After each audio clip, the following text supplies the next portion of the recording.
Os santos mais temidos pelo inferno. Imagine uma noite fria no século XVI. Um mosteiro antigo, paredes de pedra, velas tremulando no corredor escuro. Um monge está ajoelhado no centro do quarto, orando em silêncio. Do lado de fora, outros irmãos ouvem sons impossíveis vindo dali dentro. Batidas nas paredes. Um gemido grave que não parece humano. E então, silêncio absoluto. Quando a porta finalmente se abre, o monge sai tranquilo, com o rosto em paz. Como se nada tivesse acontecido, ele simplesmente sorri e diz: "Vamos rezar." Esse tipo de história não é ficção. Não é roteiro de filme. Ela está registrada em manuscritos antigos, guardada dentro de arquivos religiosos que sobreviveram por séculos. E o mais perturbador, ela não é a única. Ao longo da história, existiram homens e mulheres que deixaram um rastro tão poderoso que seus nomes ainda hoje provocam reações intensas em pessoas dos mais diferentes cantos do mundo. Não apenas admiração, não apenas respeito, mas algo mais profundo. Algo que beira o temor. Dizem que certas forças espirituais não suportam ouvir esses nomes. Dizem que rituais eram interrompidos abruptamente quando determinadas orações eram pronunciadas.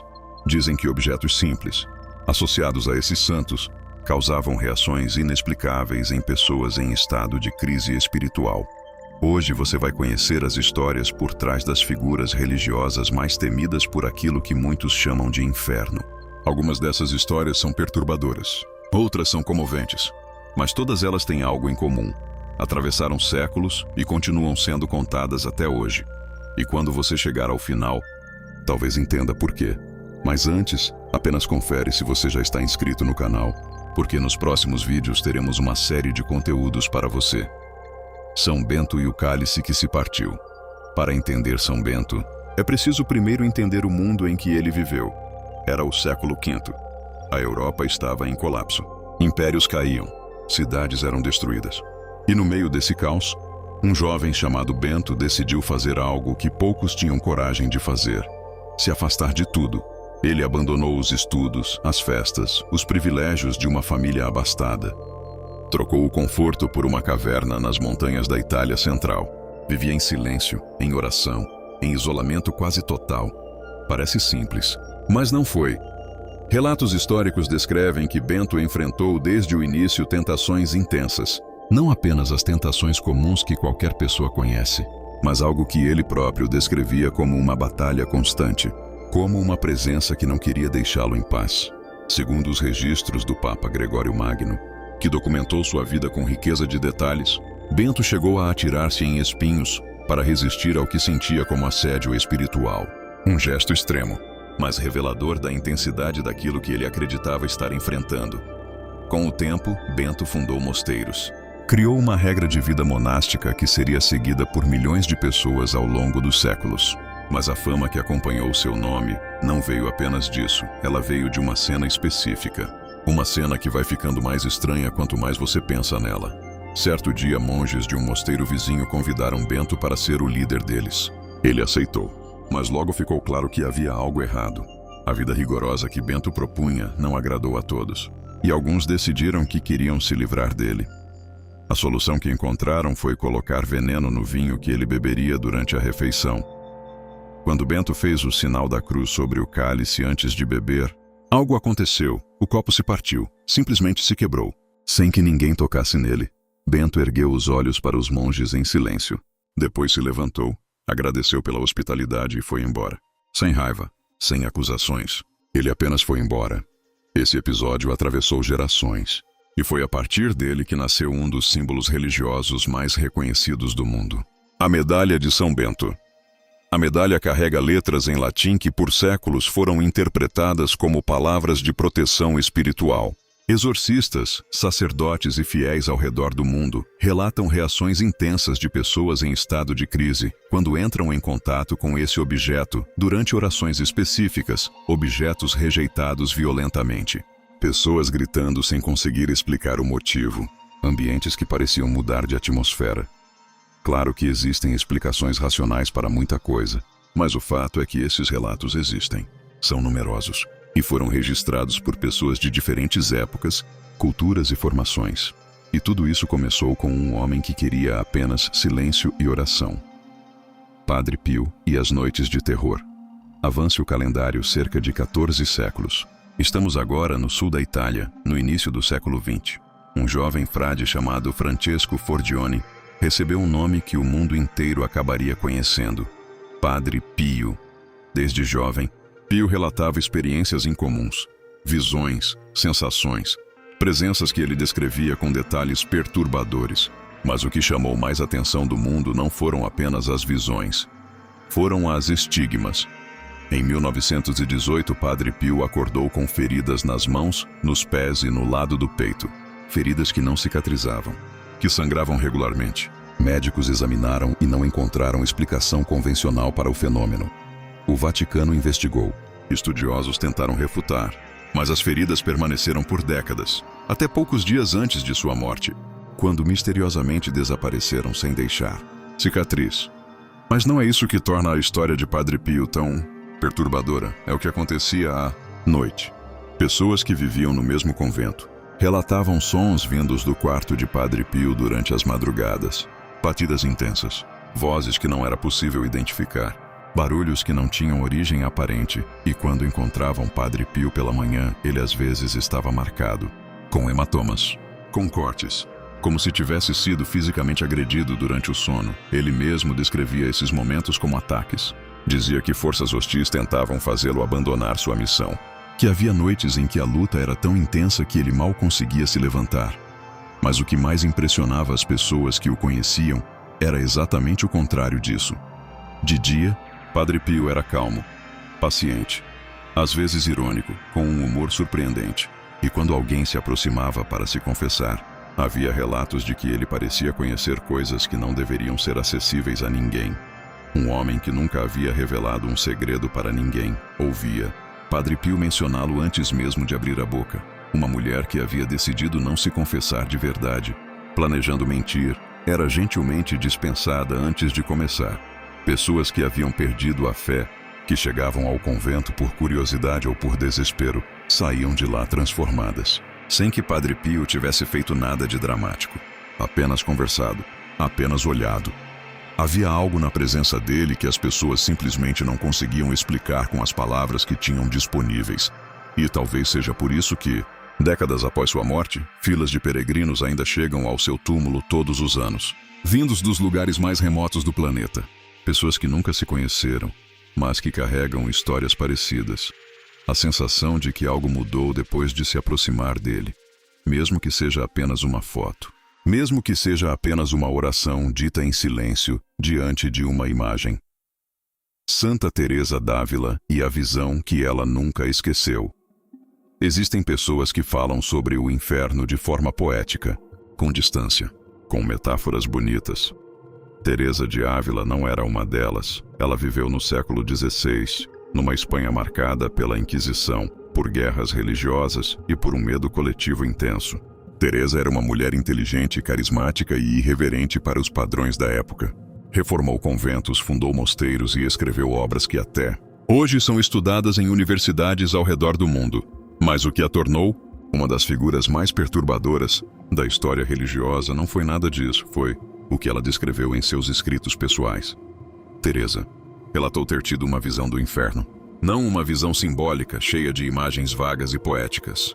Uma visão que ela descreveu com precisão clínica, como alguém tentando comunicar algo que mal cabia em palavras. Ela escreveu sobre um lugar sufocante, sobre a sensação de estar aprisionada sem qualquer possibilidade de saída, sobre a ausência completa de esperança, não como tristeza, mas como uma certeza absoluta e permanente de que nada jamais mudaria. E o que perturbava Teresa não era o calor, não era a escuridão, era isso, a ausência de qualquer possibilidade. O vazio de qualquer alívio futuro. Ela dizia que essa visão foi mais transformadora do que qualquer outra coisa em sua vida espiritual. Depois dela, Teresa reformou sua maneira de rezar. Reformou os conventos com ainda mais urgência, como alguém que havia visto algo e não conseguia mais agir da mesma forma.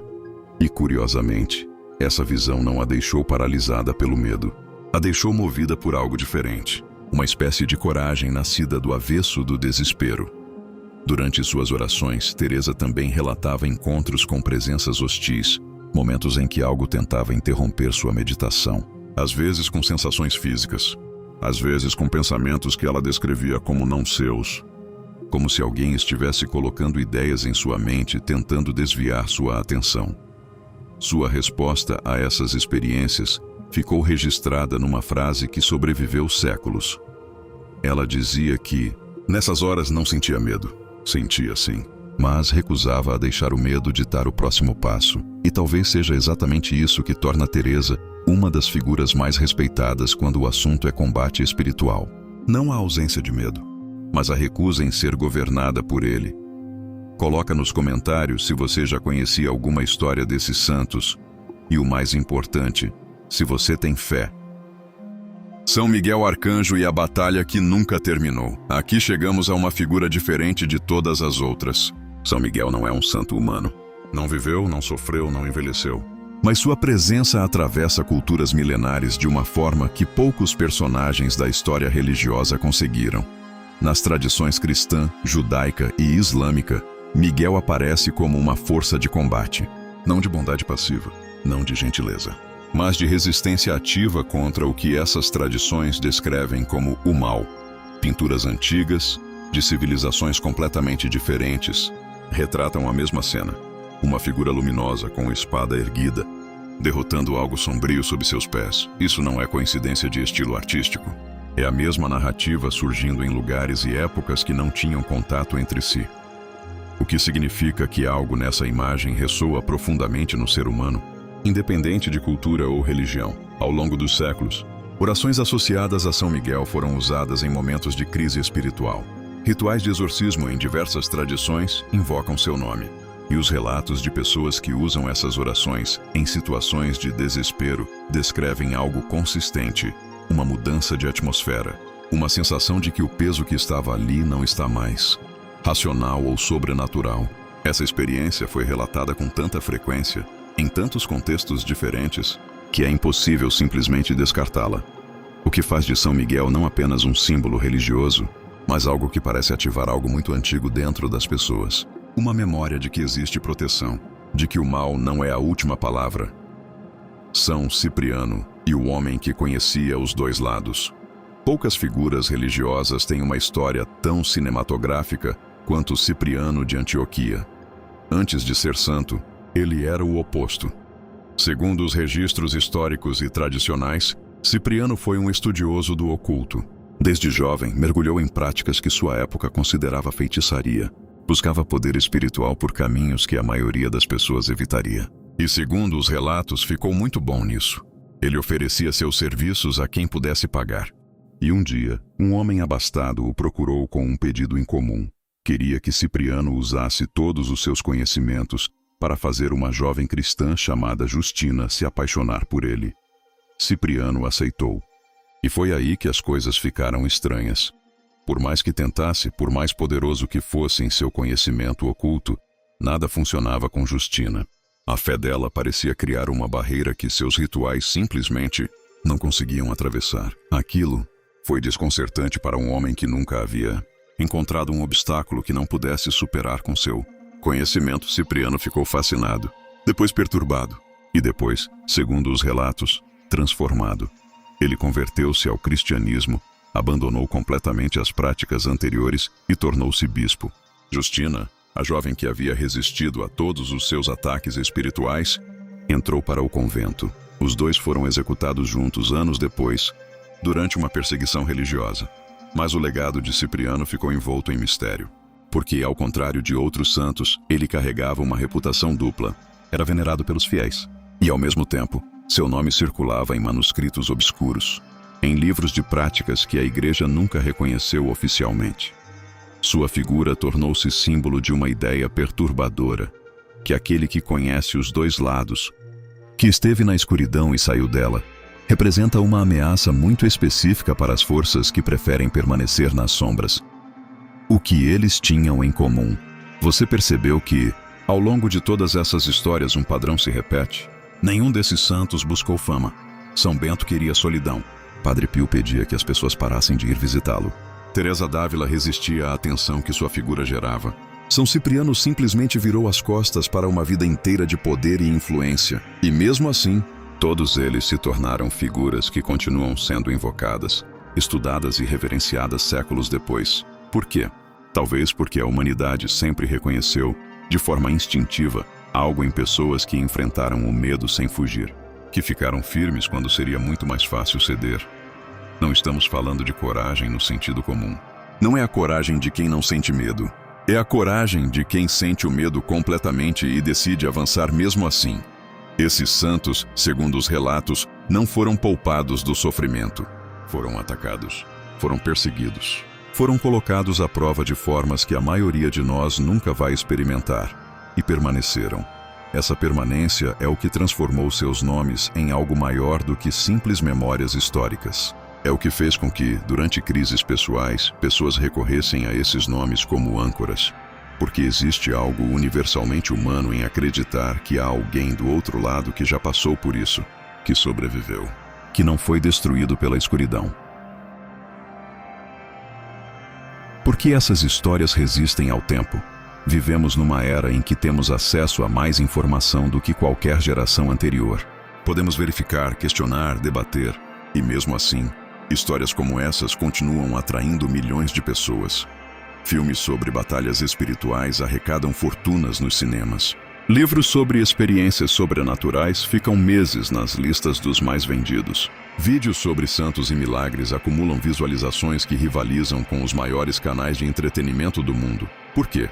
Porque o fascínio pelo invisível nunca foi apenas uma questão de crença religiosa. É algo mais antigo do que qualquer religião.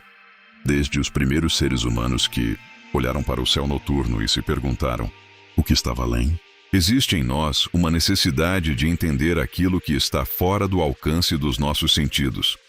E as histórias de santos como esses alimentam exatamente esse lugar. Não importa se você acredita em cada detalhe literal. Não importa se você lê esses relatos como história, como espiritualidade ou como mitologia. O impacto emocional permanece. A pergunta permanece. E a pergunta é sempre a mesma. Será que existe algo além do que podemos ver? Será que o bem e o mal têm uma realidade que vai além das nossas escolhas individuais? Será que existe proteção em momentos em que tudo parece perdido? Essas perguntas não têm resposta simples. Talvez não tenham resposta alguma que caiba em palavras. Mas os santos que você conheceu hoje passaram a vida inteira vivendo dentro dessas perguntas.